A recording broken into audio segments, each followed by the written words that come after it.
Bonjour, c'est Jean Kamba, je suis critique d'art, chercheur. Euh, Aujourd'hui, je veux parler avec vous sur un artiste congolais qui s'appelle Papa Fumueto Premier. Et lui-même, souvent, euh, il aime qu'on le désigne en tant que Sa Majesté, donc c'est ça. Et les points de départ de la réflexion que nous allons partager aujourd'hui s'articule autour d'une phrase qui m'a intéressé. Et cette phrase-là, je l'ai lue euh, en ligne dans le site de la Galerie Angalia, où l'auteur du texte qui présentait Papa Fumueto disait vers la fin de son texte, les toiles de Papa Fumueto premiers sont aussi à lire. Alors, cette phrase m'a vraiment intéressé et bien entendu, avant, j'étais déjà en train de faire quelques recherches sur cet artiste et voir comment je pouvais lui quelque chose sur lui dans le cadre de ce projet Image populaire.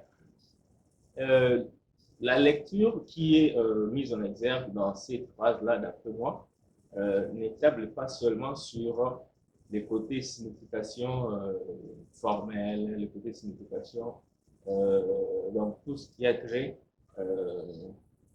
au travail artistique.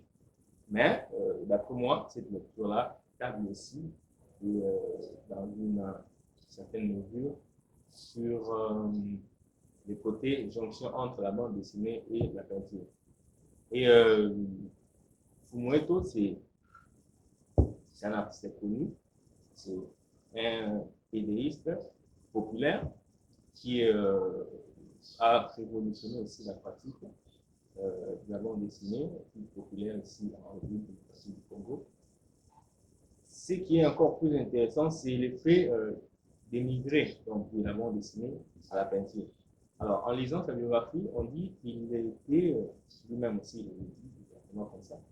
Avant, il essayait à la peinture, jusqu'à ce qu'il s'est lancé la bande dessinée dans les années 90 pour créer et pour distribuer lui-même ce qu'il faisait.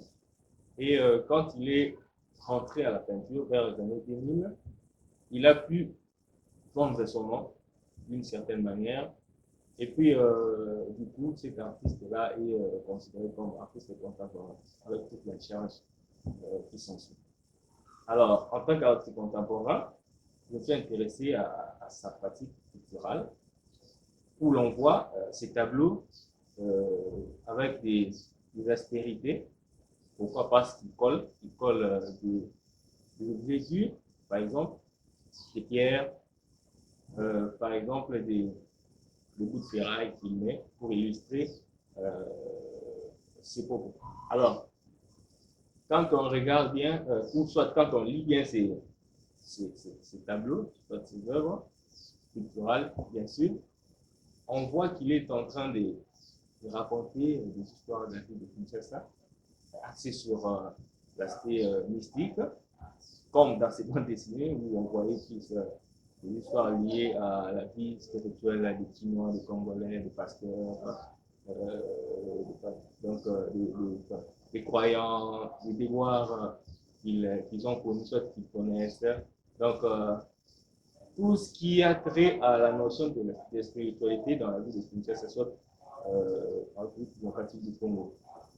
Et toujours cet aspect des choses, ces concepts, cette manière de réfléchir sur la ville, il a transposé ça sur sa peinture.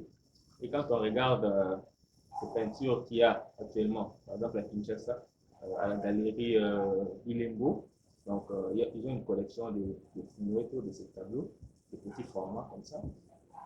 On voit qu'ils racontent parfois des fables, parfois la vie quotidienne de la ville de Kinshasa, un peu fantasmée.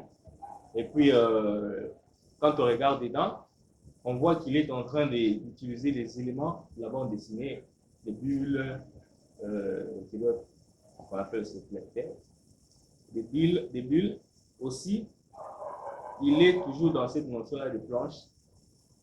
Donc, on voit comment que les caractéristiques de la bande dessinée sont présentes sur ces toiles, quoi. Donc, et ces toiles et ces planches de la bande dessinée sont intimement liées, quoi. Donc, la différence, c'est plus au niveau des supports utilisés. S'il utilise la couleur, il utilise bon, la bande dessinée aussi, il utilise la couleur.